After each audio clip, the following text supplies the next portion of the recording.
nombre de Dios y de la patria se abre la sesión.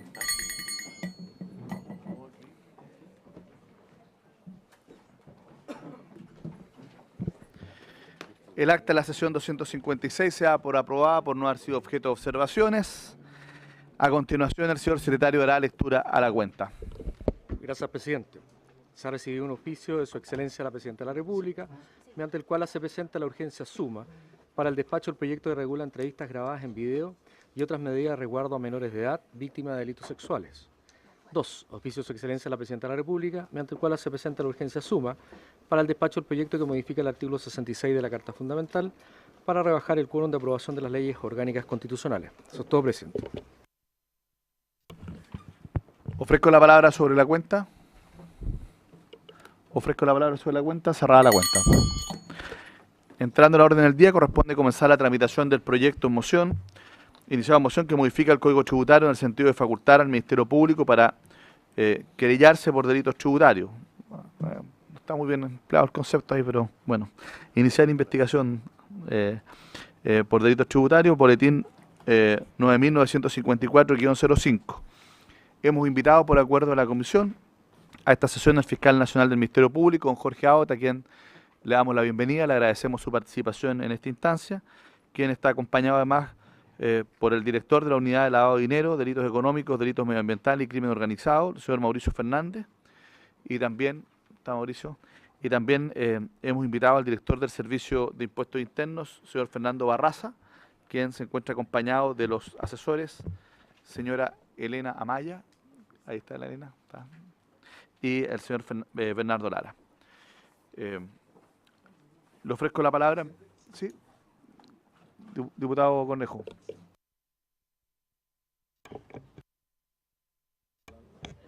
No solo, presidente, para preguntar cómo vamos a tratar este proyecto, porque entiendo yo que la sala lo ha derivado a la Comisión de Constitución por un tiempo limitado. Yo quiero saber si esta sesión se agota o el tratamiento del proyecto se agota con la exposición del fiscal y del director del Servicio de Impuestos Internos, si vamos a tener la posibilidad de invitar a otras personas, en fin, porque cuándo vamos a votar. Diputado Cornejo, sí, la sesión del día de ayer acordamos el procedimiento. El procedimiento consiste en que vamos a dedicar toda la sesión del día de hoy, que es una sesión más breve, porque tenemos la interpelación a las 16 horas, y por lo tanto vamos a destinar la sesión del día de hoy para poder escuchar a nuestros invitados. Si es que consideramos que estamos en condiciones de votar, lo haremos idealmente el día de hoy. Caso contrario, se propone poder citar a una sesión extraordinaria el día lunes en Santiago para poder continuar con el tratamiento de este proyecto y poder votarlo, porque todos sabemos que tenemos un plazo de una semana para evacuar el informe y para el día martes ya tenemos también agenda con votación de proyecto. Esto obviamente es susceptible de poder ser revisado en virtud, digamos, de el avance que tenga el tratamiento de este proyecto. Hasta las 16:20, porque después tenemos la interpelación, así es. ¿Sí? A ver, sí, diputado Cheroni. Dada la brevedad que tenemos hoy día de tiempo, a mí me parece que no es adecuado el escuchar a los invitados y votar de inmediato. O sea, yo creo que esto merece una reflexión mayor. Sí, a ver, yo quisiera que podamos quizás discutirlo hacia el final, porque como el acuerdo de la sesión del día de ayer era que en caso de no terminar hoy día poder intentar acordar una sesión en Santiago, para eso se requieren 7 votos, ¿ya? Caso contrario sería ver la posibilidad de sesionar el día martes. Yo no sé cómo estamos con los proyectos de urgencia, fundamentalmente con el de entrevista video grabada. Por eso que yo prefiero que podamos escuchar a nuestros invitados y que hacia el final de la sesión podamos acordar el procedimiento definitivo, ya sea, si estamos en condiciones de votar hoy día, hacerlo, caso contrario, acordar el día lunes o el día martes, que es el plazo fatal que tenemos para poder evacuar el informe. ¿Ah? Está dentro del plazo, si no tengo ningún problema en acordar el día martes. ¿Sí? ¿Cómo estamos con la urgencia, señor secretario, para el martes? Hoy día se dieron cuenta recién de las urgencias, por lo tanto empiezan a correr los 15 días. Así que estamos dentro Bueno, entonces dejaríamos sin efecto, si le parece unánimemente a la comisión, el acuerdo de citar en primera instancia para el lunes y quedaría definitivamente para el martes. Así se acuerda. Señor secretario, estamos en condiciones también de poder de presentar indicaciones, ¿no? El procedimiento señalado por la sala es de conformidad al artículo 222 del reglamento, es decir, nosotros somos segunda comisión técnica. Pero en este caso particular se da un caso de laboratorio porque viene recomendado por la primera comisión técnica el rechazo de la idea de legislar. En ese sentido, le correspondería a esta comisión pronunciarse sobre el texto de la moción originalmente presentada, pronunciarse sobre aprobar o no la propuesta de Hacienda de rechazar la idea de legislar y después entrar al articulado formulando indicaciones. Se puede siempre y cuando nosotros aprobemos la idea de legislar, porque para poder presentar indicaciones se tiene que aprobar la idea de legislar. Bueno, así se acuerda entonces. Sin más, le ofrezco la palabra al fiscal nacional del Ministerio Público, Jorge Auto. Señor presidente, muchas gracias por la invitación. La verdad que para el Ministerio Público el proyecto de ley en tramitación satisface las expectativas de la institución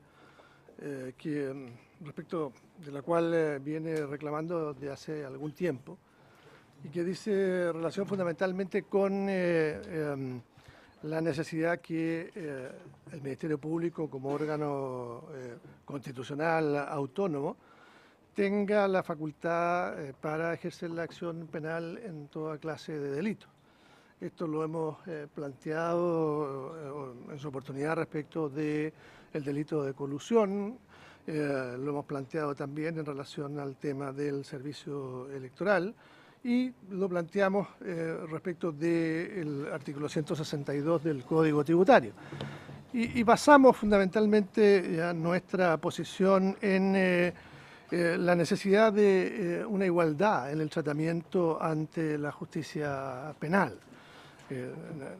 Estimamos que no pueden existir situaciones de privilegio para personas que incurren en conductas ya que el propio legislador ha establecido como infractora de ciertos bienes jurídicos de magnitud principal, a los cuales cuya infracción, en definitiva, trae aparejada la aplicación de una pena, sea cual sea, ¿no es cierto?, la materia. Es decir, si nuestro legislador ha estimado, digamos, de que la infracción de esas normas ya traen aparejada una sanción penal, no se ve razón por la cual puedan existir otros órganos distintos al Ministerio Público que tengan iniciativa exclusiva en esta materia.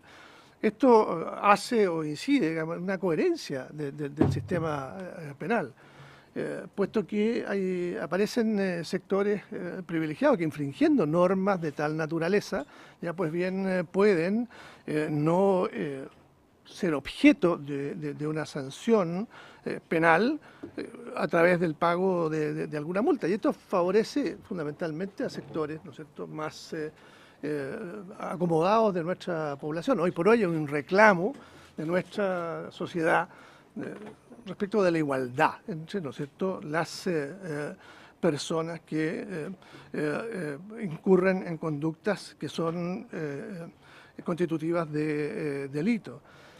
También hay un reclamo por la discriminación arbitraria que muchas veces se produce producto precisamente de no tener un igual tratamiento respecto de las personas en relación a sus propias conductas.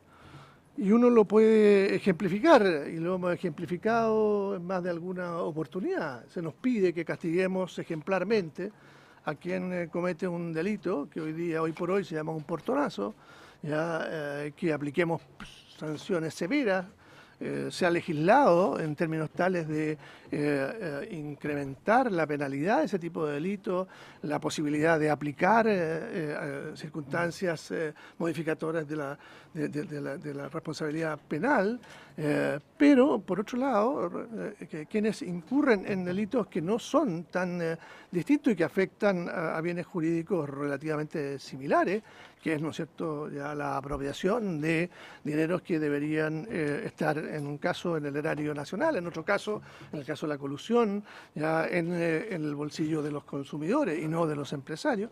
Pues bien, que estas personas, digamos, tengan ya un tratamiento distinto y puedan, en definitiva, depender de la decisión de un órgano administrativo, que no tiene, ¿no es cierto?, la autonomía que tiene el Ministerio Público y que le permite tener, digamos, actuar con una mayor libertad en términos, digamos, de tomar sus resoluciones y además aplicar principios que sean coherentes con el sistema en su conjunto. Es decir, como lo señalaba, no es posible que pidamos la aplicación, ¿no es cierto?, de penas que van, ¿no es cierto?, sobre los 10 años a quien comete el delito ya, de un portonazo y roba un automóvil que se compró producto de no haber pagado los impuestos, y esto por Dios, ya,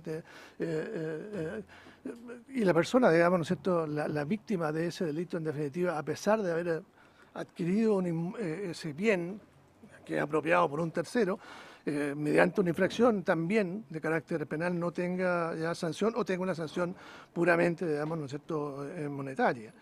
Esto lo hemos manifestado desde hace ya bastante tiempo. En mi primera cuenta pública, en abril del año pasado, manifestamos exactamente lo mismo, la necesidad ya que el Ministerio Público tuviera la posibilidad de accionar en esta materia y poder desarrollar investigaciones sin la necesidad de la previa instancia particular o la querella o la denuncia por parte de ya sea la Fiscalía Nacional Económica, el Servicio de Impuestos Internos o, ¿no es cierto?, el Servicio Electoral. Y así hemos enviado diferentes oficios a esta Cámara, ya durante el año 2015, el oficio 433, ¿no es cierto?, ya el 2016, el oficio número 13, al Senado de la República, ya el oficio 316 también, y todos coincidentes ya en el mismo sentido.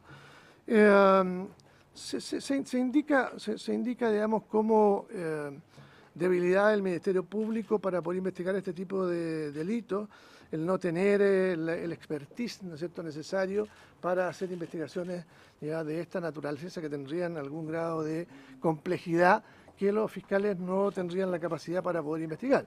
Pero ese argumento de algún modo hace abstracción de la posibilidad del actuar conjunto, que es lo que el Ministerio Público esperaría, con los otros órganos del Estado para poder investigar y perseguir este tipo de delitos. ¿Qué es lo que está ocurriendo actualmente con la Superintendencia de Valores y Seguros? Estamos actuando coordinadamente y vamos, ¿no es cierto?, ya a trabajar mancomunadamente en investigaciones que permitan establecer infracciones a la Ley de Mercado de Valores, porque pensamos que también hay un área donde se producen ilícitos penales que es necesario investigar y sancionar ejemplarmente. Otro tanto hemos hecho recientemente con la Contraloría General de la República, a raíz de la investigación que estamos llevando a cabo a raíz del fraude de Carabineros, donde estamos trabajando conjuntamente con personas en comisión de servicio de la Contraloría General de la República. Entonces entendemos que nuestras falencias ya, o debilidades en materia de experiencia o expertise en ciertas materias las podemos perfectamente solucionar trabajando mancomunadamente con los servicios públicos respectivos. Pero por otra parte también tenemos una unidad especializada a nivel nacional con una experiencia de ya 15 años, ¿no es cierto?, de apoyo a investigaciones de alta complejidad, ¿no es cierto?, entre ellas ya de las tributarias, de valores, de lavado, etcétera. Tenemos también fiscales especializados, algunos provenientes hasta del propio Servicio de Impuestos Internos, y tenemos una facultad legal que nos permite solicitar en comisión de servicio personas de otros servicios del Estado para que se desempeñen en el Ministerio Público para desarrollar estas investigaciones. En definitiva, señor presidente, estimamos, digamos, que se altera seriamente ya la igualdad en el tratamiento ante la justicia penal con la existencia de este tipo de impedimentos o trabas para el ejercicio pleno ya de la acción penal por parte del Ministerio Público para asegurar así la igualdad ante la ley de todos los ciudadanos.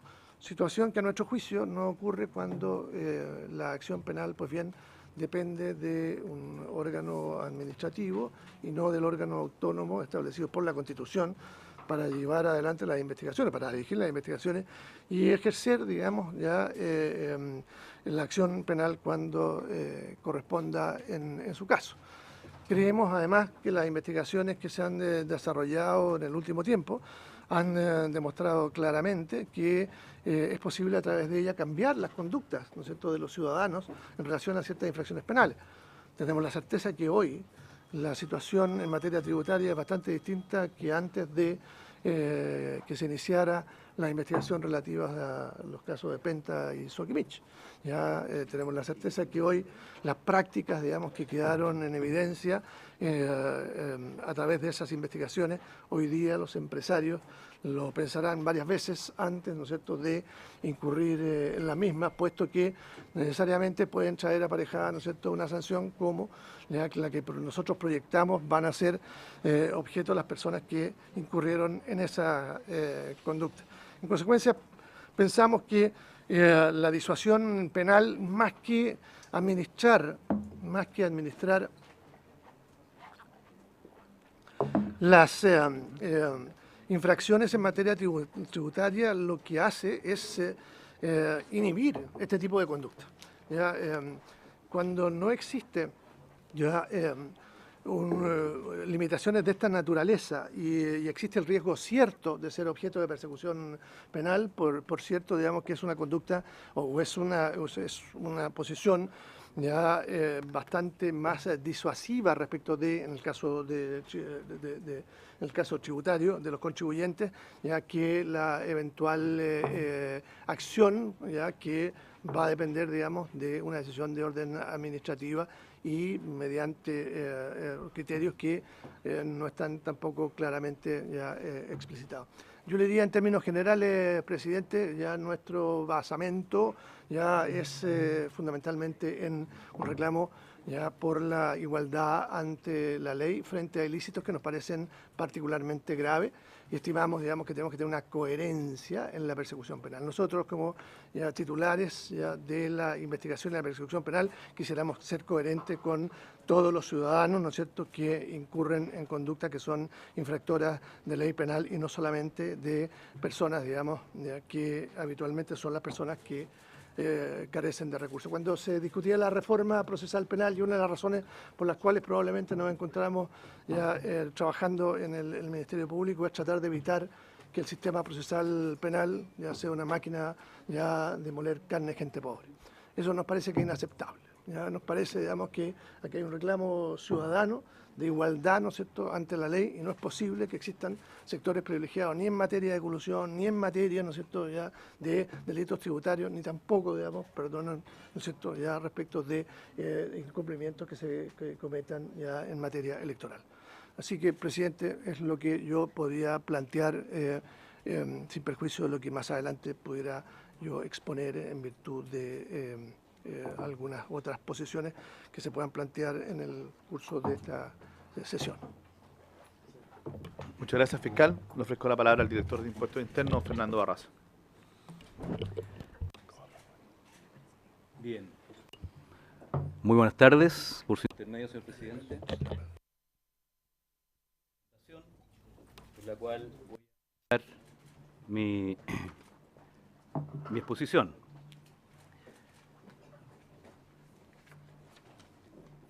A mí me parece que este es un tema que, por supuesto, por su relevancia, requiere de un debate y un análisis bien profundo, en el cual podamos compartir mucha información.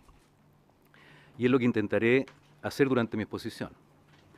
Tal vez lo primero que deberíamos abordar son las razones por las cuales una moción que ya había sido presentada hacía 2 años exactamente, nuevamente cobra relevancia. y nos convoca hoy día en esta comisión.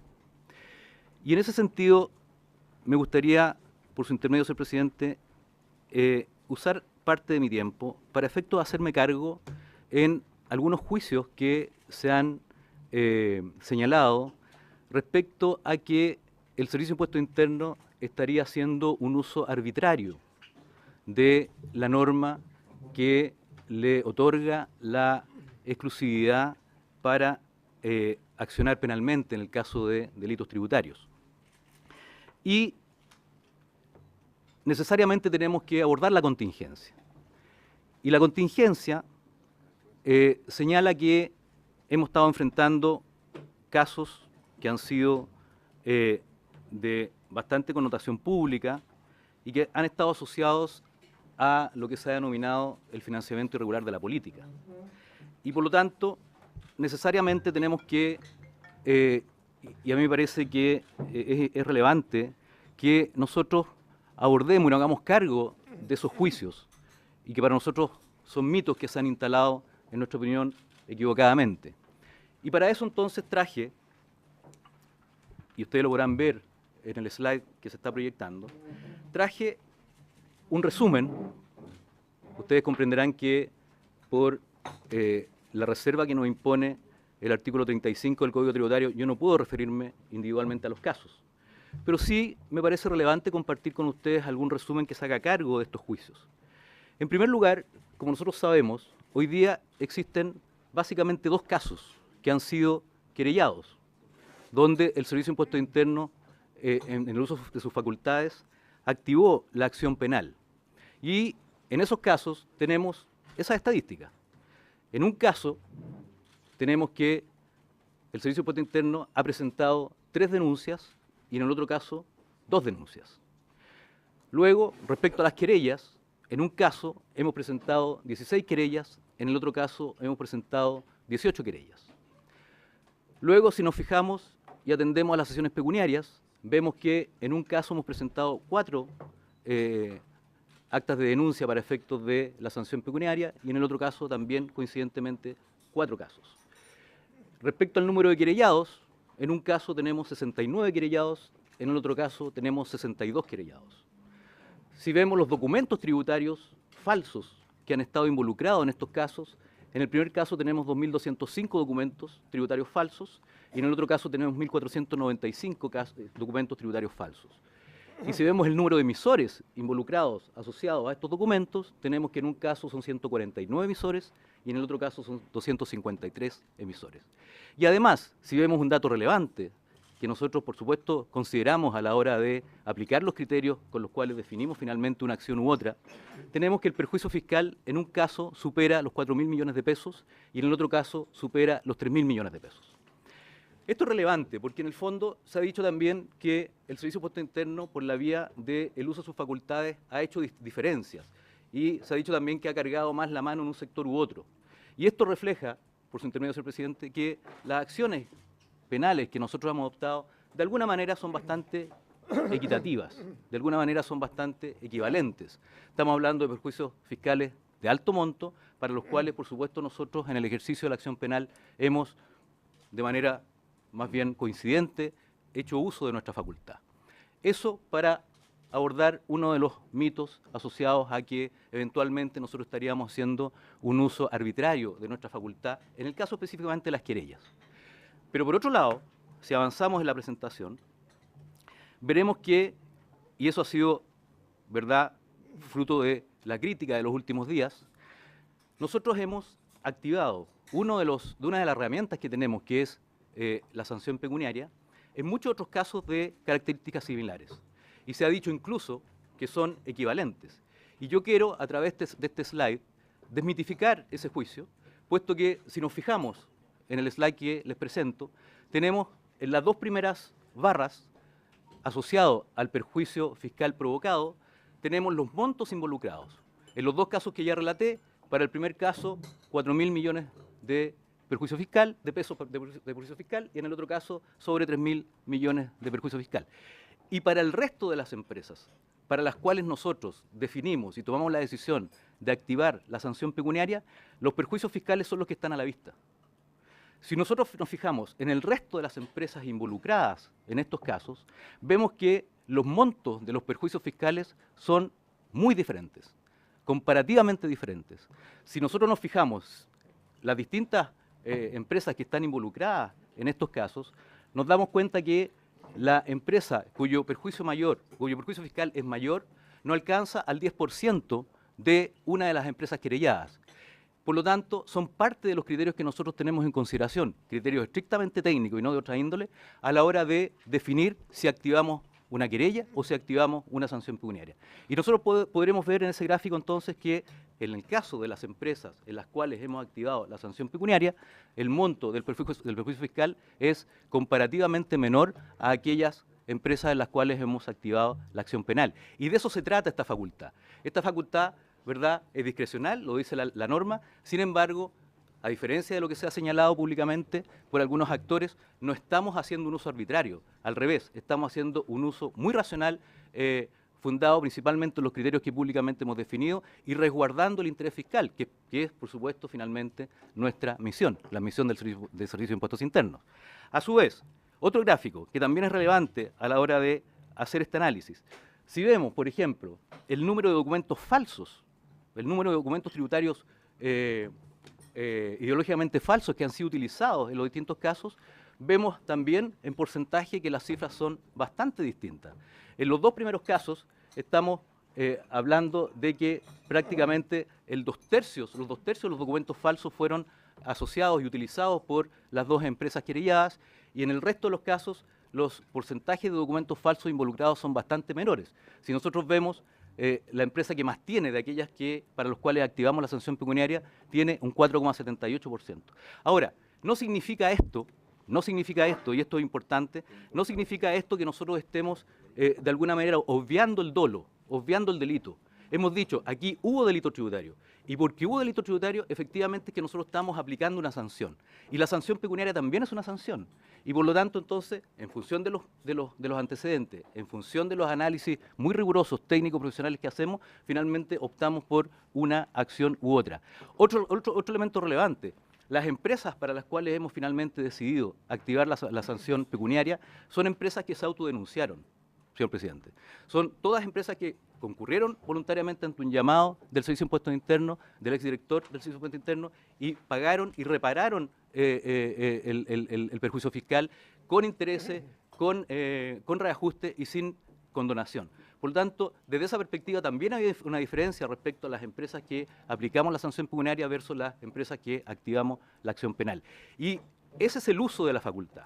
Entonces, me parece que para hacernos cargo del contexto contingente es muy relevante y agradezco me hayan permitido explicar brevemente cuál ha sido el uso de las facultades que la ley nos otorga y por lo tanto demostrar que aquí no ha habido un uso arbitrario de la norma, sino que ha habido un uso racional y estrictamente técnico de la misma.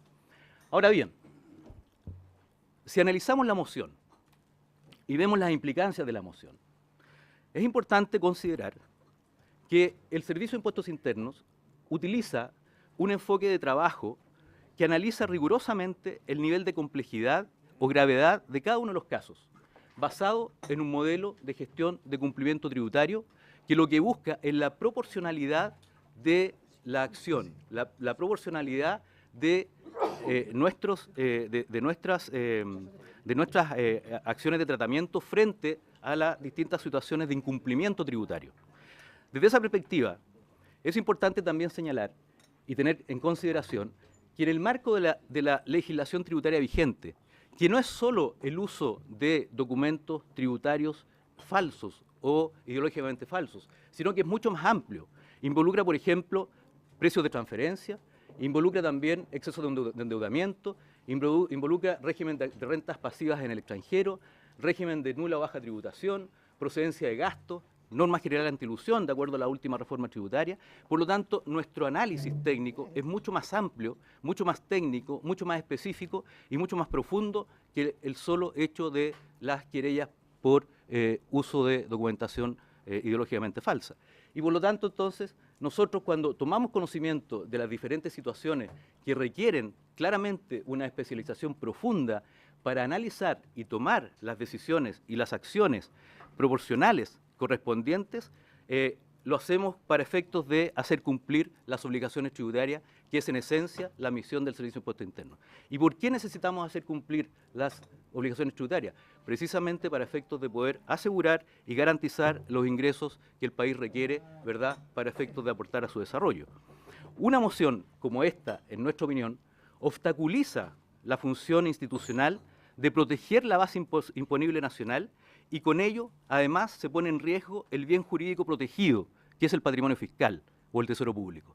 Y eso es nuestra opinión respecto a esta moción. Si vemos cuáles son las distintas acciones de tratamiento que el Servicio de Impuesto Interno utiliza frente a los miles de casos donde se detecta incumplimiento tributario, vemos que estas acciones son proporcionales en función del riesgo tributario. Y de esa manera podremos ver en el gráfico que, primero, hay situaciones de incumplimiento que muchas veces son producto simplemente del desconocimiento o de los errores que los contribuyentes cometen.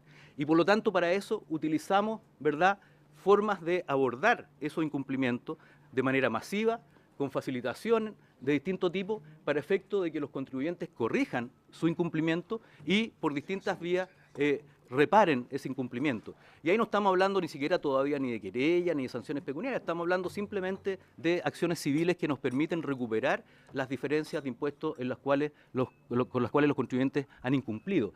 Y si avanzamos en esa línea, veremos que hay, por ejemplo, del orden de 300.000 contribuyentes que todos los años en promedio se observan producto de sus declaraciones incompletas tanto de renta como de IVA. Y para eso todos sabemos que tenemos una serie de acciones en las cuales incluso el contribuyente de manera autoatendida electrónicamente puede rectificar sus declaraciones, nosotros lo combinamos a que lo rectifique y de esa manera reparan el perjuicio fiscal.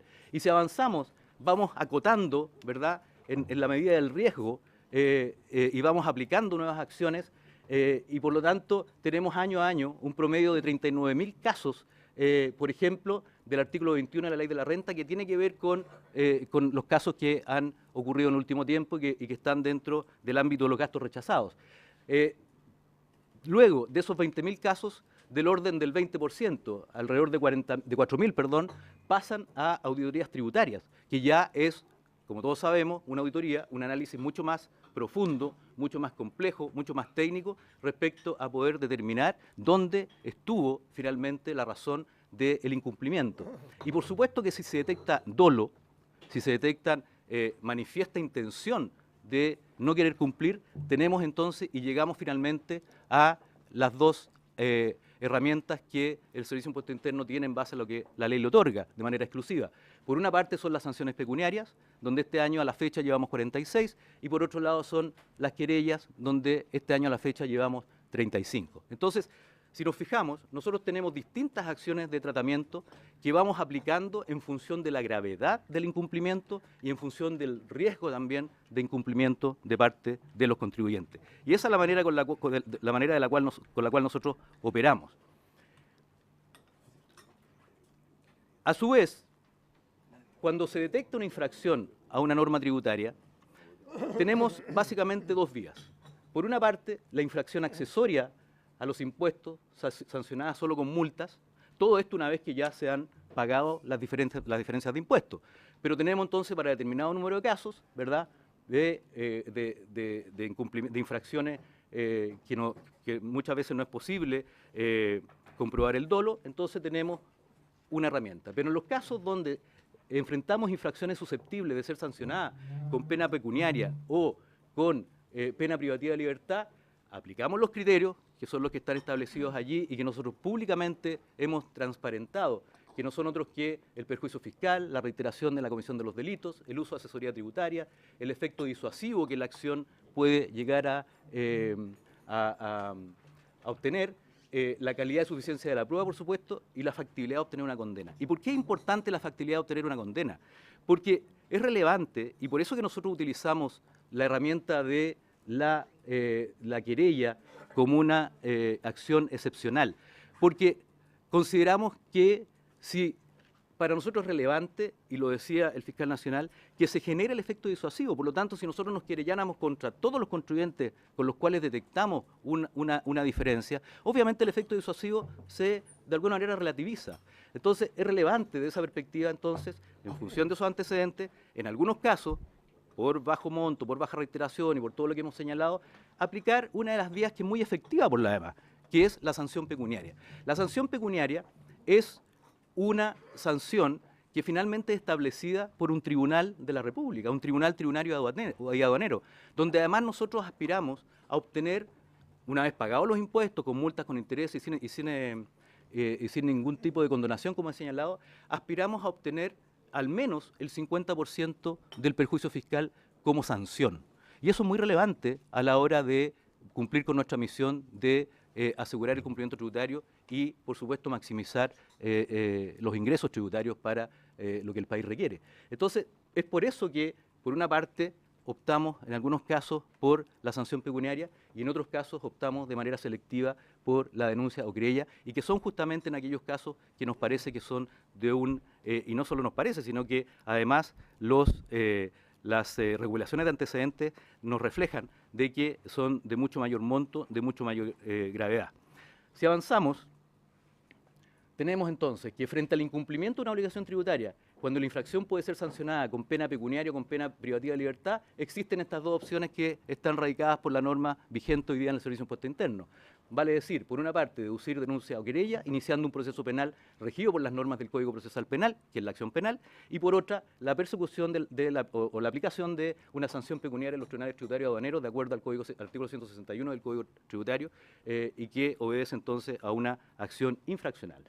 En el caso de detectarse una infracción susceptible de ser sancionada con multa o pena privativa de libertad, corresponderá, dice la norma, al Servicio de Impuestos Internos efectuar una recopilación de antecedentes, cosa que nuestros fiscalizadores altamente especializados los hacen con mucha rigurosidad y con mucho profesionalismo, y que sirve, por supuesto, como base y antecedente para la decisión del director a la hora de optar por alguna de estos mecanismos que ya hemos señalado. Y lo dice el artículo 162, inciso tercero del Código Tributario. El director podrá discrecionalmente interponer la respectiva denuncia o querella o enviar los antecedentes al director regional para que persiga la aplicación de la multa que corresponda a través del procedimiento administrativo previsto precisamente en el artículo 161 del Código Tributario. Por su parte, las investigaciones del Ministerio Público por hechos constitutivos de delitos tributarios sancionados con pena privativa de libertad solo podrán, establece la norma, ser iniciadas por denuncia o querella del director del Servicio de Impuestos Internos, y es efectivamente lo que la moción pretende cambiar, y es a lo cual nosotros nos oponemos por todos los antecedentes que estoy compartiendo con ustedes. Cualquiera de estas acciones, para ello se hace necesaria la realización, como señalaba por parte del Servicio de Impuestos Internos, de una recopilación de antecedentes, que es un trabajo no menor. Es un trabajo muy riguroso, de alta especificidad, de alta especialización, que finalmente con incluso llamado o aclaración de los involucrados, etcétera, etcétera, con el cálculo del perjuicio fiscal, con la auditoría, con los análisis de los libros contables, etcétera, etcétera, con una serie de antecedentes que finalmente determinan el perjuicio fiscal y dan las razones o los argumentos para efectos de poder determinar si es aplicable una acción u otra. La regulación de antecedentes, como señalaba, es un conjunto de diligencias, tales como búsquedas de personas, documentos, orientadas precisamente a reunir toda la evidencia pertinente que acredite la existencia o inexistencia de un determinado hecho, utilizando para ello las facultades de fiscalización que la propia ley le otorga al Servicio de Impuestos Internos, especialmente aquellas otorgadas de manera exclusiva para este tipo de fiscalización en el artículo 161, número 10 del Código Tributario, que ya les señalé. Ahora, respecto a los fundamentos de exclusividad de la titularidad del ejercicio de la acción penal en el Servicio de Impuestos Internos, nosotros vemos que el sentido de la norma actual se condice con el rol de la Administración Tributaria. ¿En qué sentido? En primer lugar, el procedimiento de regulación de antecedentes es de naturaleza administrativa. Eso hay que relevarlo, hay que considerarlo. No es de otra naturaleza, es de naturaleza administrativa. En segundo lugar, es realizado, como señalaba, por fiscalizadores con alto conocimiento y especialización en auditorías tributarias y modelos de negocio. No solo auditorías tributarias, también modelos de negocios. La decisión de ejercer o no la acción penal por delitos tributarios se funda en informes que contienen análisis técnicos rigurosos y legales sobre las irregularidades detectadas. Por su parte, los efectos, avance, por favor, los efectos de la gestión de recaudación tributaria, es importante considerar que el Servicio de Impuesto Interno resguarda el tesoro público y con ello el patrimonio fiscal, que es finalmente el bien jurídico protegido. Aquí lo que le corresponde al Servicio de Impuesto Interno, de acuerdo a su misión y su función, es precisamente eso, ¿verdad? Resguardar y velar por el patrimonio fiscal. Y de eso estamos hablando. Entonces, cuando perseguimos un delito tributario, finalmente lo que nos mueve, por una parte, es el patrimonio fiscal, que es el bien jurídico protegido, y además es precisamente el que de manera equitativa los contribuyentes cumplan con sus obligaciones tributarias y que están establecidas en la ley. De acuerdo a las cifras expuestas, de prosperar la moción propuesta, en muchos casos nosotros consideramos que se vería innecesariamente obstaculizado la oportuna recuperación de los ingresos fiscales, puesto que entraríamos a una disputa con el Ministerio Público respecto a los antecedentes. Y si bien, claro, podemos establecer una serie de trabajo conjunto, y de hecho al fiscal nacional le consta que tenemos una relación de mucha colaboración, por supuesto que cuando nosotros estamos haciendo una auditoría y prospera la moción, obviamente el Ministerio Público podrá de oficio iniciar la acción penal y eso inevitablemente redundará en que de alguna manera en muchos casos se va a ver obstaculizada la oportuna recuperación de los ingresos fiscales, porque obviamente el contribuyente que está motivado a pagar los ingresos fiscales, obviamente si se enfrenta a una acción penal en ese momento, lo más natural es que no pague y espere que termine el juicio. ¿Se fija? Entonces, ahí también estamos de alguna manera vulnerando el poder resguardar el patrimonio fiscal, que es el bien jurídico protegido. Por otro lado, de concretarse la moción también, el Ministerio Público lo más probable es que requeriría toda la documentación en poder del Servicio de Impuestos Internos, generando, por supuesto, el congelamiento de la función principal del servicio en ese instante, en el caso en particular. Adicionalmente, al no contar con tales antecedentes, se presentarían sin duda dificultades para fundamentar las acciones de determinación y cobro de impuestos y su defensa en el Tribunal Tributario Aduanero y también realizarlas con la oportunidad que se requiere.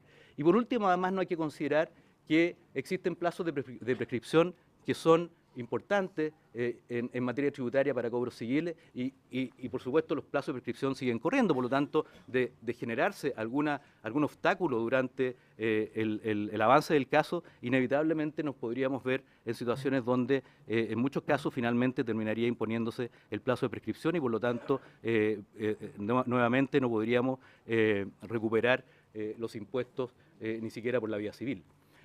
Por otro lado, lo importante también es considerar que el Servicio de Impuesto Interno no solo recopila antecedentes fundantes de acción penal, sino que también efectúa el cobro civil de los impuestos adeudados, basado precisamente en los mismos antecedentes.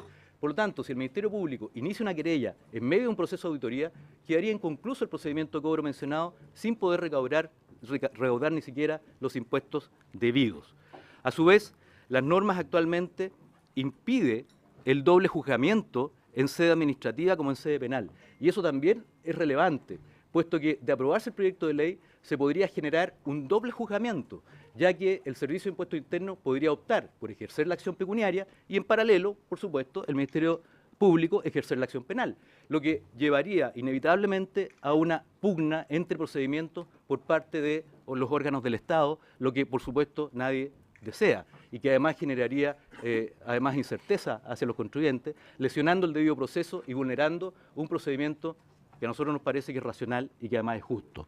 Por lo tanto, vemos que de prosperar esta norma, finalmente se atenta contra la certeza jurídica. En otro sentido, en el ejercicio de la norma actual, se resguardan los antecedentes particulares de cada contribuyente. Eso es muy relevante. Los funcionarios del Servicio de Impuestos Internos tenemos la obligación de la reserva tributaria, establecida en el artículo 35 del Código Tributario. Y eso significa que cuando el Servicio de Impuestos Internos recopila los antecedentes, conserva la información del contribuyente exclusivamente para los fines que le son propios a la institución, que es aplicar y fiscalizar los impuestos. Por lo tanto, la información de los contribuyentes durante el tiempo en que el Servicio de Impuestos Internos lo está recopilando, está protegida por una serie de normas de carácter legal. Por ejemplo, la que acabo de señalar, que es la del artículo 35 del Código Tributario, resguardando la información tributaria de los contribuyentes. Y a mí me parece que los contribuyentes obviamente tienen el legítimo derecho, ¿verdad?, aun cuando hayan cometido alguna irregularidad, de que se vele por los antecedentes de tributarios que ellos ponen a disposición del Servicio de Impuesto Interno, obligados por la ley para efectos de hacer una auditoría o para efectos de hacer un análisis o una regulación de antecedentes. Entonces, ese es un elemento también relevante. A su vez, el sentido histórico de la norma actual. Hay que recordar que en el marco de la tramitación de la Ley 19.806, el año 2002, sobre normas adecuatorias del sistema legal chileno a la reforma procesal penal, se discutieron las razones por las cuales debían mantenerse las facultades en el Servicio de Impuestos Internos, en orden precisamente a presentar denuncias o interponer querella en forma exclusiva respecto a los delitos tributarios. Y en ese momento, ya en el año 2002, el director de la época, don Javier Echeverri, señaló, y lo cito porque me parece relevante, que el tema de las funciones institucionales del Servicio de Impuestos Internos, de acuerdo a las nuevas reglas procesales penales, resultaba complejo, ya que producto de la fiscalización y de la necesidad de asegurar que las personas paguen sus impuestos anualmente, se detectaban en esa época más de 10.000 situaciones que podrían llevar eventualmente a querellas por delitos tributarios. Hoy día son más del doble. Hay muchas facturas falsas, decía, y contribuyentes que reiteradamente utilizan dichos documentos. Decía además que, o ponía en relieve, que de acuerdo a las atribuciones que el Servicio de Impuesto Interno tiene de querellarse o bien de no querellarse y aplicar la sanción pecuniaria, los directores regionales que tienen delegada esa facultad, ya no la tienen delegada, en ese tiempo la tenían delegada, han aplicado en la gran mayoría de los casos la sanción pecuniaria, porque efectivamente es la herramienta mucho más efectiva, mucho más eficiente, mucho más rápida para efectos no solo de recuperar los impuestos debidos, sino que también para efectos de que los contribuyentes reparen el daño causado por la vía de pagar multas que, como sabemos, van desde el 50% hasta el 300% de lo evadido. No voy a seguir con las citas, pero avancemos. También, y esto parece relevante, en ese momento el honorable senador Enrique Silva Sima también señalaba la conveniencia de mantener esta facultad en el Servicio de Impuestos Internos. Ya voy a terminar. Y por lo tanto, entonces, también aquí hay un sentido histórico del artículo 162 del Código Tributario. Avancemos. Por lo tanto, vamos a la siguiente, por favor. Por lo tanto, la actual norma, de acuerdo del artículo 162 del Código Tributario, en nuestra opinión, además, y es otro antecedente que hay que tener en consideración, se condice absolutamente con las prácticas internacionales. Esto no ocurre solo en Chile. De acuerdo, por ejemplo, a diferentes reportes de la OCDE, el caso chileno, que es la facultad exclusiva, es absolutamente comparable al de países desarrollados tales como Alemania, Holanda y Estados Unidos, entre otros. Por lo tanto, aquí tampoco estamos hablando de que este es un caso raro que ocurre solo en nuestro país. Las normas internacionales de los países más avanzados precisamente consideran normas similares. Por lo tanto, esto también es un argumento más, en nuestra opinión, para efectos de no acoger y oponernos a esta moción. Para finalizar, y algo que en mi opinión también hay que tener en consideración, quisiera compartir con ustedes algunas cifras. Nosotros hoy en día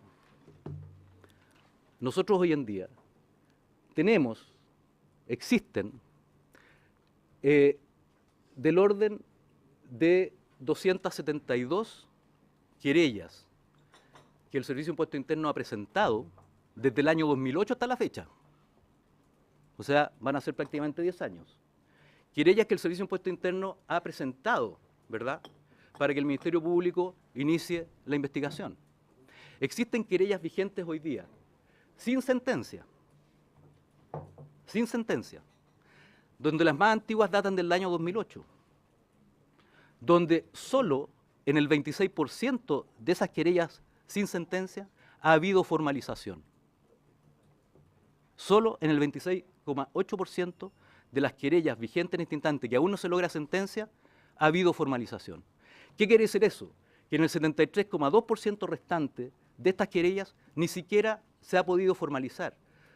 Nosotros suponemos que el Ministerio Público no ha tenido la capacidad de formalizar. No suponemos que esto es por otras razones, simplemente porque no ha habido capacidad. Pero ¿qué es más relevante en mi opinión? Que además este 73,2% de las querellas que no han sido formalizadas representan un perjuicio fiscal, escuchen bien, de 62.656 millones de pesos.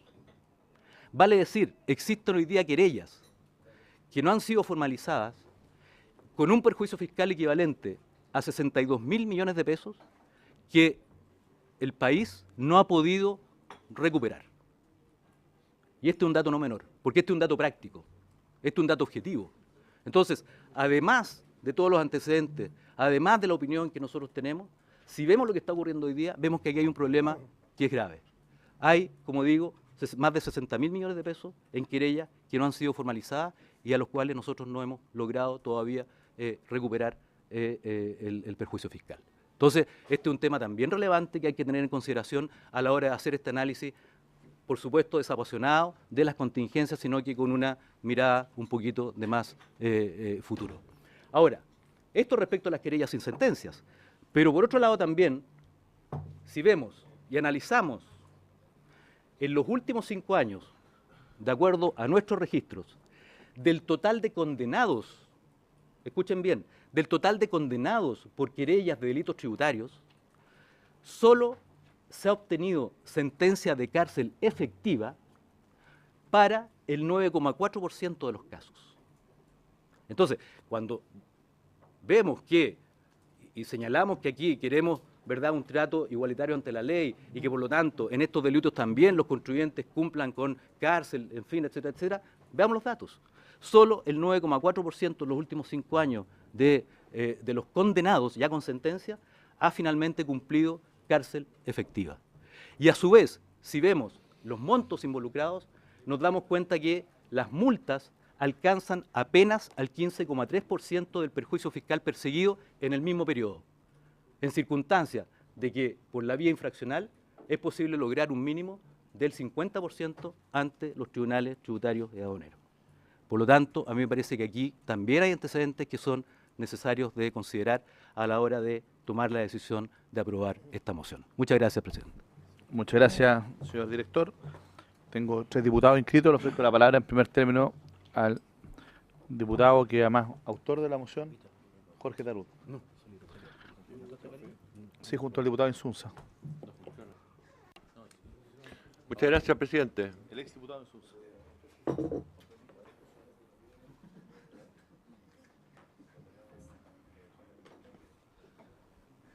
Gracias, presidente. La verdad es que la intervención del señor fiscal nacional me evita muchos argumentos, porque yo la comparto al 100%. En segundo lugar, señor presidente, la Corte Suprema, a través de su vocero, el magistrado Milton Huica, se ha pronunciado también en la misma línea que el fiscal nacional y que este proyecto que hemos presentado. El señor Contralor General de la República le ha enviado un oficio al señor Director de Impuesto Interno para que clarifique cómo ellos evalúan contra quién se querellan, contra quién no se querellan, porque evidentemente que hay una duda general al respecto. ¿Por qué este sí, por qué este no?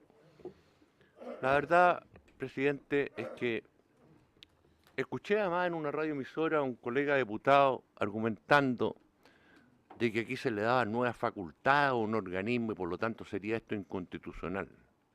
La verdad es que eso no resiste ni para los estudiantes de primer año de Derecho.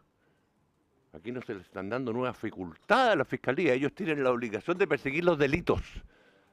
Y por lo tanto, lo único que se está haciendo con este proyecto es restarle al director de impuestos internos, que es un funcionario designado por el gobierno de turno, que él califique cuándo se querella y cuándo no se querella. Es una materia netamente de la justicia, cuando hay un delito de por medio. Y por lo tanto, evidentemente que esta situación tiene que cambiar. Ahora, nos da por ejemplo que en Estados Unidos, que, ¿no es cierto?, esto está... bueno, la verdad es que no todo lo que haga en Estados Unidos, lo que haga el señor Trump, va a ser bueno para nosotros, señor presidente. ¿Perdón? Sí, sí, la verdad es que, bueno, su exposición fue harto larga y tuvimos harta paciencia en escucharlo, pero aunque a mí por lo menos no me convenció en absoluto el señor director. A mí me parece de que esta situación tiene que cambiar, señor presidente. Yo le pido encarecidamente a mis colegas que evalúen y reflexionen bien acerca de este proyecto. porque claramente hay discriminación ante la ley. Y por lo tanto también se percibe que hay discriminación ante quienes se querellan, ante quienes no se querellan. Y eso no puede seguir. Y por lo tanto, si hay un delito de por medio, esto tiene que ser de acción pública, como todos los delitos, en que los fiscales puedan, ¿no es cierto?, investigar. Y los jueces, evidentemente, juzgar, que a ellos les corresponde. En consecuencia, ¿no es cierto?, yo espero, presidente, de que este proyecto se vote pronto en esta comisión, ojalá se vote el mismo día lunes, para que pueda pasar a la sala. Los proyectos, como ustedes bien saben, tienen experiencia en las comisiones, pueden ser rechazados, pero pueden ser revertidos en la sala, porque la sala es la que decide, es la soberana, en definitiva. Representantes, diputados, diputadas de todo el país. Por lo tanto, ahí se tiene que ver. Y creo también, señor presidente, que la ciudadanía está esperando una señal del Congreso con respecto a este tema, que ha causado, ¿no es cierto?, un tremendo malestar en la ciudadanía, que ha causado también, yo diría, uno de los desprestigios más grandes para el Congreso desde que yo recuerdo, porque evidentemente se han visto involucradas personas que van desde la izquierda a la derecha. De ahí hay evidentemente una indignación de los ciudadanos y que siguen preguntando, bueno, ¿y qué pasa con este caso? ¿Y qué pasa con este otro caso? Entonces dejemos que la justicia haga su labor, dejemos que los fiscales actúen y que los magistrados sean los que decidan. Todos los delitos son delitos y esto no se le puede seguir, ¿no es cierto?, restando a la justicia con la exclusividad, reitero, de un funcionario que designa el gobierno que esté de turno. Eso no puede seguir existiendo, presidente, y por lo tanto, le digo, hago corta mi intervención porque el fiscal, la Corte Suprema, me han interpretado plenamente. Muchas gracias. Gracias. Le ofrezco la palabra a la diputada Marisol Turres. Gracias, presidente. Saludo por su intermedio al señor fiscal nacional y al director de Impuestos Internos. Y yo creo que aquí tenemos dos temas, uno de forma y otro de fondo. El tema de fondo, sin duda, que es a quién dejar con la iniciativa para efectos de solicitar que un delito de esta naturaleza se investigue. Y eso es algo que podremos debatir, llegar a una u otra conclusión. En lo personal, si yo lo veo objetivamente, en este tipo de delitos como en otros en nuestro país, me parece bien que la iniciativa la tenga, en este caso el Servicio de Impuestos Internos. Como en los casos de colusión la tiene la Fiscalía Nacional Económica, etcétera. Bueno, yo creo que ese no es el punto. Yo lo que quiero saber es por qué estamos hoy día en esta sala. Y eso es un tema que le preocupa no solo a la ciudadanía, nos preocupa a nosotros también, y allí es donde hemos tenido serias discrepancias, tanto con el Servicio de Impuestos Internos como con el Ministerio Público. Partamos de la base y hablemos de antes de Penta y después de Penta, porque aquí no estamos para soslayar algunas cosas.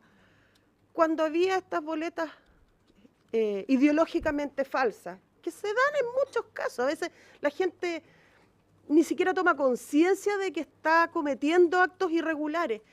¿Y por qué lo digo? Muchas veces cuando uno va a comer a un restaurante, ¿por qué el mozo a uno le pregunta a todo el mundo si quiere factura o boleta? Porque uno ve recurrentemente que hay personas que van a comer con su familia y que piden factura y lo pasan por gasto de la empresa.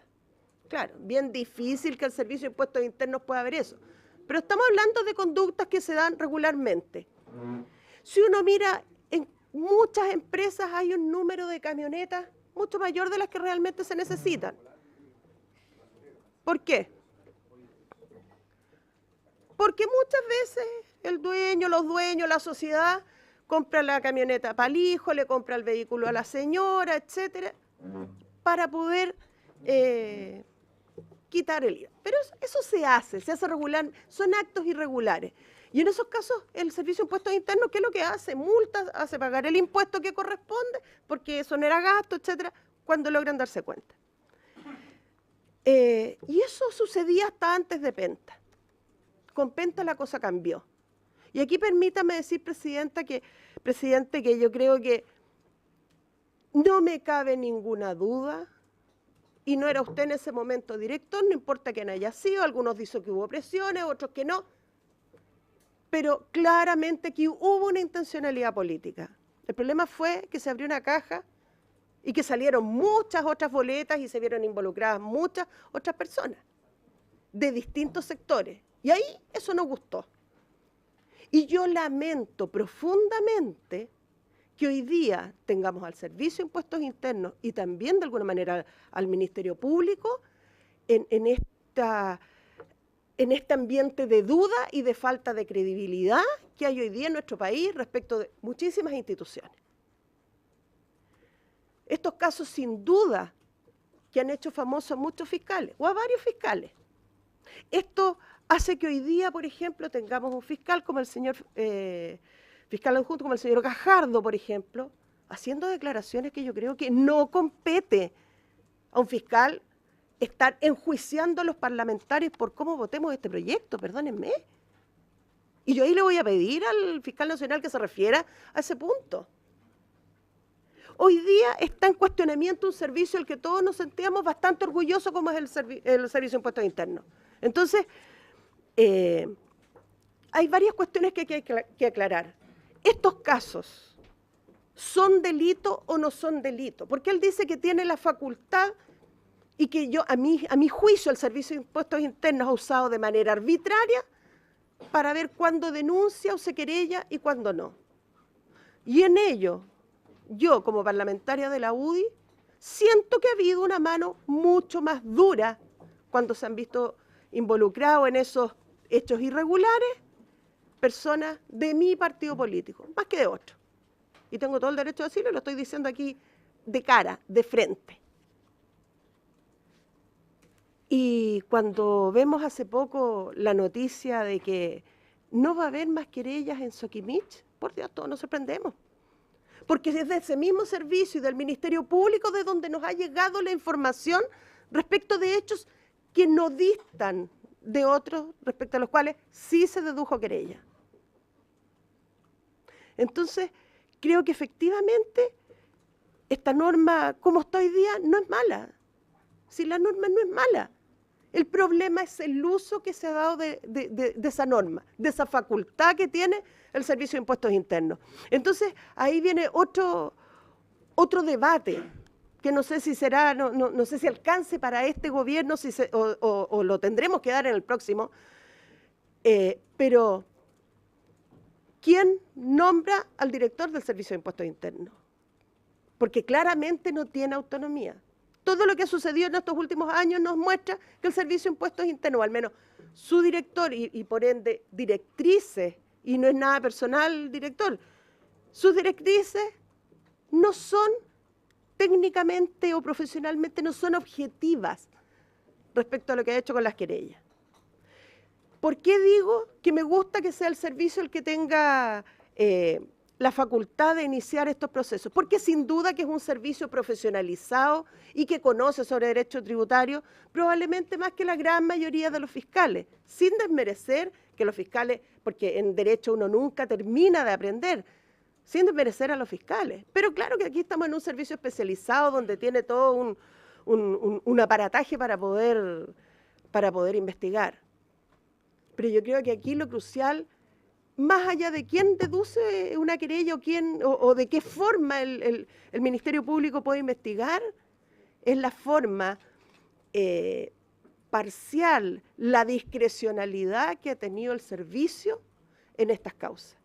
Porque yo me pregunto, sí, en una nos mostraba que hay 4.000 y tantos millones de pesos de pérdida, de perjuicio para el fisco, y en otros son 200 millones. Pero pérdida igual. Porque si vemos a empresas chicas, si empezamos a jugar a las pérdidas, no hagamos nada aquí, no hagamos nada allá, no hagamos nada allá. O sea, el perjuicio para el fisco es enorme.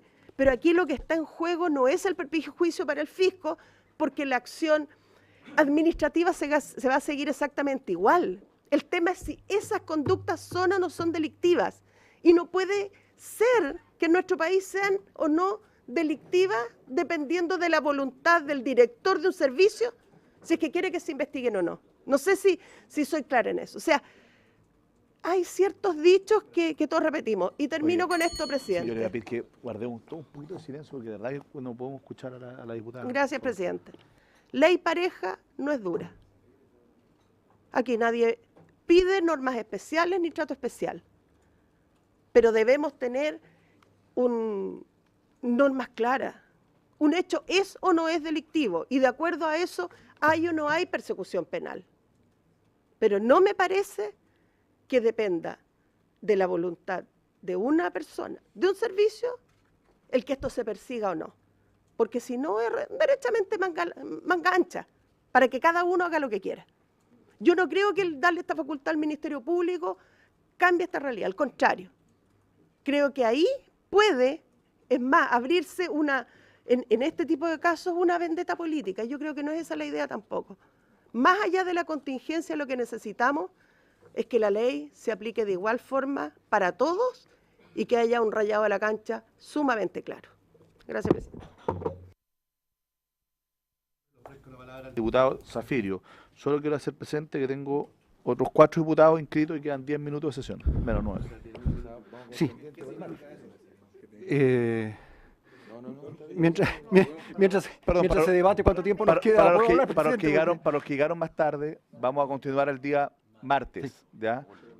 Desde ya le quiero pedir a nuestros invitados que puedan comprometer su asistencia el día martes a partir de las 15:30 horas para poder continuar y para que puedan absorber las consultas de los diputados. Sí. Diputado Zafirio. Solo algunos enunciados titulares nomás, presidente, para poder... Porque la bajada de título y la información completa, todos la tenemos a través de las declaraciones que hizo el señor fiscal con motivo de la cuenta pública en presencia de la Presidenta de la República, la tenemos de parte de la excelentísima Corte Suprema, pero la tenemos fundamentalmente de parte del Contralor General de la República, cuando da los fundamentos por los cuales estima que la decisión del señor director del Servicio de Impuestos Internos en términos de anunciar, no presentar denuncias ni querellas, no puede ser, si bien es una decisión exclusiva, no puede ser carente de fundamento ni arbitraria. Esos argumentos yo los asumo como propios, me representan fielmente. Sin embargo, no quiero dejar pasar algo, porque creo que por la dignidad de este Congreso hay que decirlo. Yo le quiero señalar por su intermedio, presidente, al señor director del Servicio de Impuestos Internos, que la tramitación de las mociones parlamentarias, los tiempos los define el Congreso, exclusivamente, aunque le moleste al director del Servicio de Impuestos Internos, pero en un principio básico de separación de poderes, es responsabilidad nuestra cuándo y cómo legislamos. En segundo lugar, quisiera señalar que el énfasis que ha puesto el Servicio de Impuestos Internos ha sido la necesidad de poder reemplazar la sanción penal por la recaudación de determinados tributos. El Servicio de Impuestos Internos no cumple constitucional o institucionalmente el rol de recaudador. La misión del Servicio de Impuestos Internos es que el contribuyente cumpla cabalmente sus obligaciones tributarias. La misión de recaudación es propia de la Tesorería General de la República, que es el órgano público encargado de recaudar, distribuir, gestionar las inversiones y contabilizar el tesoro público. Son dos roles absolutamente distintos, de tal manera que el fundamento para no denunciar criminalmente, porque es más importante recaudar las multas, no tiene ningún asidero. Insisto en que la decisión, si bien se reconoce que es exclusiva, es precisamente eso lo que se debe revertir. Estoy de acuerdo con este proyecto, habrá que hacer algunas modificaciones, pero por su propia naturaleza, es el Ministerio Público quien debe perseguir y hacer efectiva la responsabilidad penal cuando cualquier ciudadano, sea contribuyente o no sea contribuyente, cometa cualquier tipo de delito. Porque lo que nos ha dicho el director del Servicio de Impuestos Internos no es que no hay delito. Nos ha dicho aquí hay delito, lo que pasa es que no lo voy a denunciar. Entonces establece dos categorías de contribuyentes. ¿Qué es lo que está en juego entonces? ¿Las finanzas públicas? ¿La recaudación tributaria? No, pues. Lo que está en juego es la fe pública, que es distinto. Porque cuando el director del Servicio de Impuestos Internos hace una declaración de esa naturaleza a priori, en términos generales, y dice yo no voy a presentar denuncias, no voy a presentar querellas, y establece estas dos categorías de contribuyentes, está diciendo que hay dos categorías también de ciudadanos, alterando y violando el principio de igualdad ante la ley, porque respecto de unos se querella, respecto de otros se abstiene y hace efectiva solo la responsabilidad pecuniaria. No me parece razonable el argumento del señor director del Servicio de Impuestos Internos respecto de que la obligación de resguardo de la información del contribuyente lo tiene que llevar a omitirse de presentar acciones penales. Lo ha dicho aquí hace pocos minutos.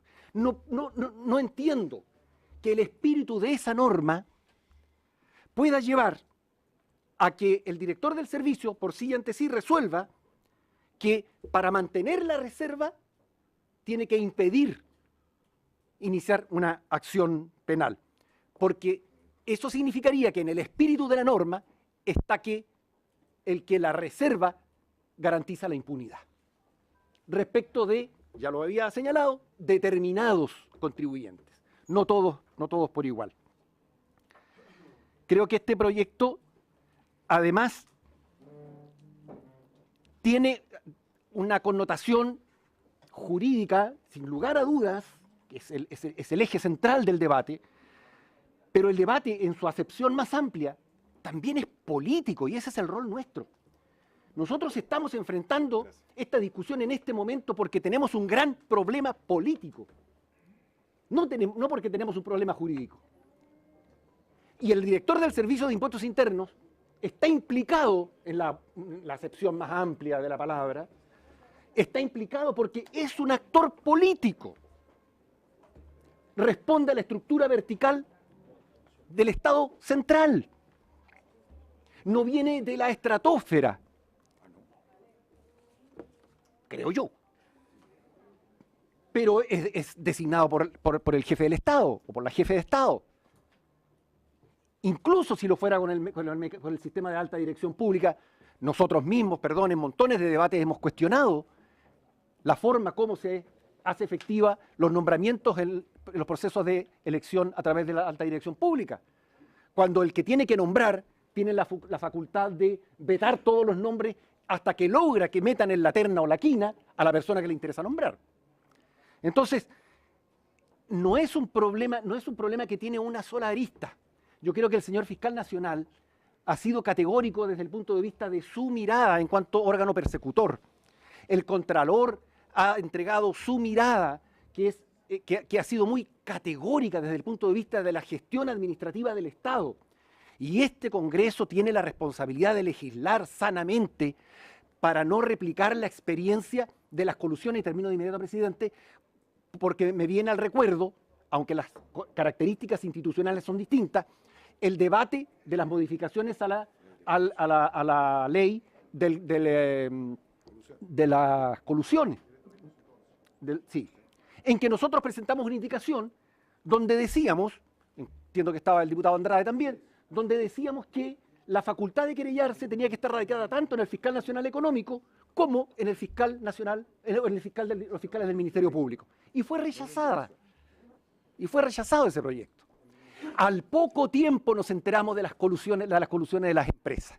Y cuando presentamos ese proyecto dijimos, cuidado, porque en el caso de la Fiscalía Nacional Económica nos puede ocurrir exactamente lo mismo que lo que está ocurriendo en Impuestos Internos. Era otro el director, que salió por lo mismo.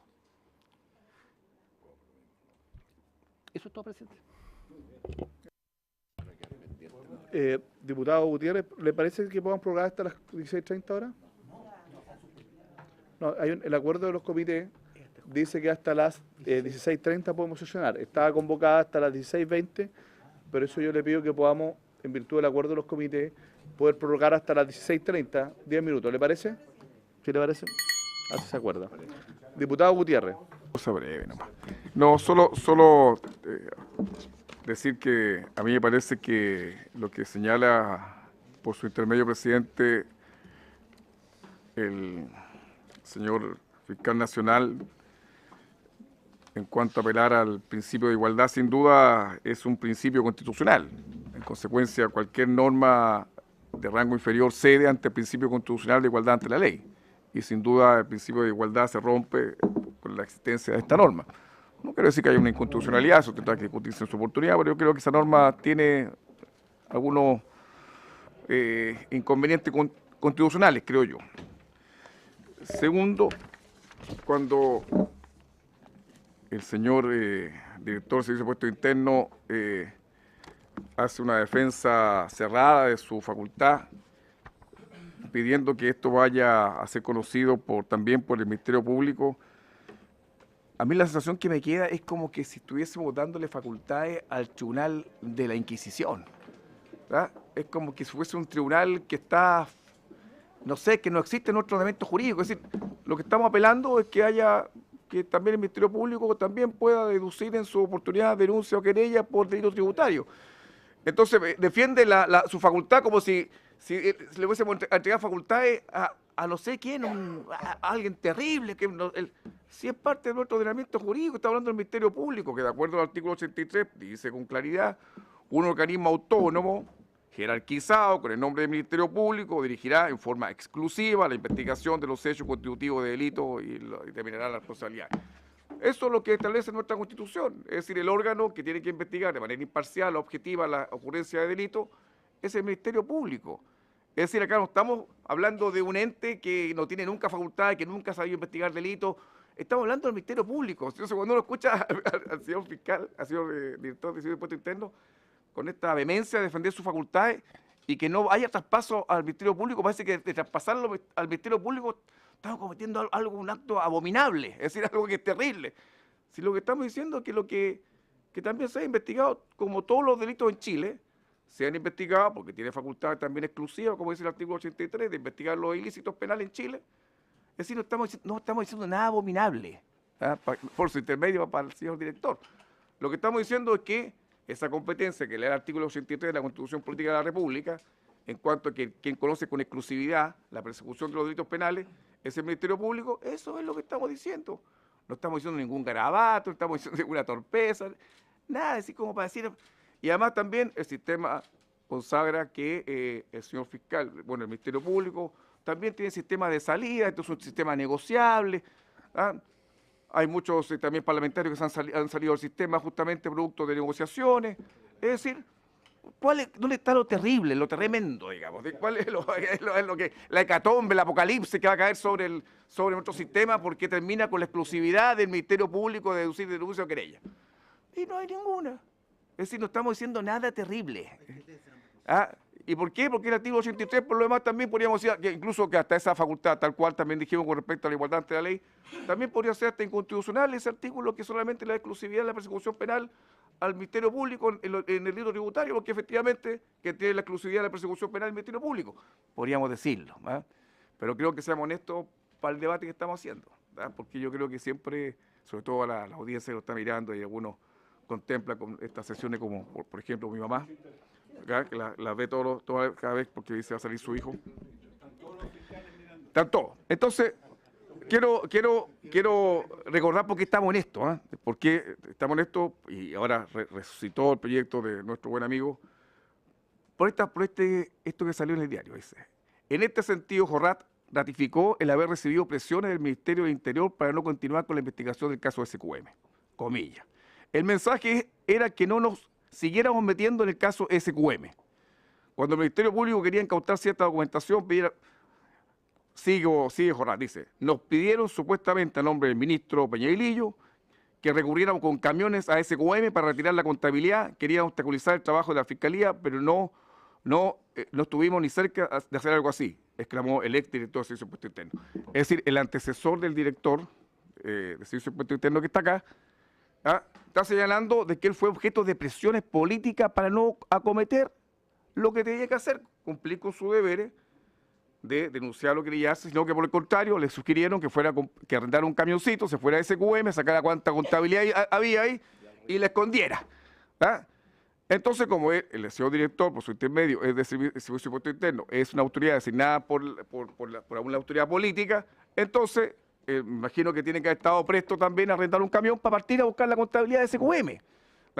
Entonces, ¿qué es lo grave aquí? Que el Ministerio Público tiene facultades, actúa, es un órgano autónomo, lo dice el artículo 83 de nuestra Constitución. Es El Servicio de Impuestos Internos, no. Si ahí está la gran diferencia. Si ahí está el problema. Si el problema está ahí. Y por eso que nos genera todas estas preocupaciones. Porque el señor director del Servicio de Impuestos Internos, con mucho respeto, bueno, no sé si esta altura del partido con mucho respeto, pero por su intermedio, presidente, yo decirle que aquí el problema es que él es un dependiente. Es una autoridad administrativa, dependiente de una autoridad política. El señor que está al lado, por su intermedio, del Ministerio Público, director nacional, es, de acuerdo a nuestra Constitución, un ente autónomo. Él puede dirigir la investigación como estime conveniente. Y nosotros, ¿qué esperamos? Que la dirija tal cual lo señala nuestra Constitución y las leyes, de manera objetiva, imparcial, y si no hay una suma comprometida, no hay un riesgo grande para nuestro patrimonio fiscal, él tomará las medidas. Confiamos en la sensatez también de nuestro Ministerio Público para que los sistemas de salida que tiene el sistema también funcionen. Nosotros también no estamos diciendo que no funcione el Código Procesal Penal, al contrario. Si acá no estamos en presencia de, no sé, 300, claro, el señor director dice que 300 millones en comparación con 4.000 millones, claro, puede que no sea tanto, yo entiendo, pero son 300 millones. Es decir, no estamos hablando de que, claro, son 300 millones que dicen, es que 300 millones, pero 300 millones, yo no sé, puede que para la ciudadanía 300 millones sea mucho, puede que para el director no, ¿verdad? Pero yo entiendo que si hay 300 millones que alguien ha dicho, mire, yo entregué de mala forma estos 300 millones porque se lo entregué a personas que a través de boletas falsas. Pero son 300 millones, es decir, y más encima, si hay oficio del Ministerio Público en que le está diciendo, señor director del Servicio de Impuestos Internos, mire, acá hay una persona, una empresa que tiró en boleta 300 millones, no 4.000 como Penta o 3.000 como SQM, ya. Pero son 300 millones. Puede que alguien le diga 300 millones, no es mucho en relación con 4.000 millones, insisto, pero son 300 millones. ¿Me entiende? Entonces, claro, el caso, y quiero poner un caso gráfico, el caso famoso de la arista SQM de Penta, donde está ahí formalizado y acusado el señor Santiago Valdés, jefe de campaña de un candidato presidencial. Su boleta tirado por Bancar. Jefe de Bancar, gerente de Bancar, boletas giradas, emitidas falsamente. Está formalizado, acusado, va a juicio. Y resulta que por quien la giró, no le pasa nada. No hay ninguna denuncia o querella. Mientras que en otros casos sí hay, como por ejemplo del senador Moreira. Él dice, efectivamente, acá hay boletas de fulano, sutano, merengano, yo se las pedí, ellos las emitieron, y ahí ¿a quién va? Y ahí el senador Moreira asume responsabilidad. El otro, como nunca dijo yo, estas boletas las pedí yo, y el otro las giró a nombre de Bancar, Valdés, no le pasa nada. Entonces yo creo que eso son situaciones que son anómalas. A mí me parece que no es correcto. Yo diría que hay una situación ahí en que hay uno que boletas miserables, hasta lo amenazan con desafuero, y al otro que fue que efectivamente instó a Santiago Valdés a que lanzara las boletas en nombre de Bancar, jefe de campaña, no le pasa nada. Entonces, eso es lo que no es comprensible. Eso es lo que uno no comprende. ¿Entiendes? Entonces, ¿qué pasa? Que la única forma de entender es que hay una decisión política de por medio. Lo que uno espera es que cuando hay persecución de delito no haya una decisión política de por medio, porque eso es politizar la persecución penal. Eso es politizarla. Porque al final, si uno dice, no voy a accionar penalmente con por una decisión política, ahí es donde todo se nos fue a la chulla. Ahí donde ya el sistema, no quiero usar ni una palabra fea, pero ahí es donde se nos va todo al tacho de la basura. No puede, por una decisión política, no perseguirse un delito. Porque yo, personalmente, como tengo todo un mundo de cosas de causa de derechos humanos en que justamente por decisiones políticas no se perseguía a los que habían violado derechos humanos, entonces yo tengo la experiencia dura de haber lidiado por años y de más años, porque había una decisión política de no romper la impunidad y dejarlos tranquilos a los señores militares en sus cuarteles.